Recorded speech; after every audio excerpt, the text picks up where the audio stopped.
Hello Clash Nation! Ako po si LJ Camingaw from Toledo City, Cebu at isi-share ko sa inyo yung 6 facts about me. Una, ako po ay visual artist. Ako po ay mahilig sa art. Titingin ka lang sa kahit sa ibang klase ng bagay, mapappreciate mo siya.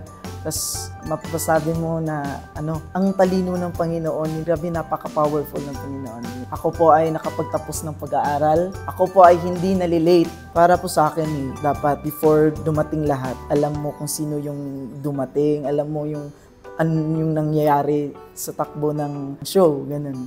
Sanay na din po ako na hindi nalilate kasi parang pag nilate ako parang nakakahiya, tas parang wala akong respeto sa siguro feeling ko lang po. Green yung kulay na paborito ko. Ako po ay isang taghanga ng SB19.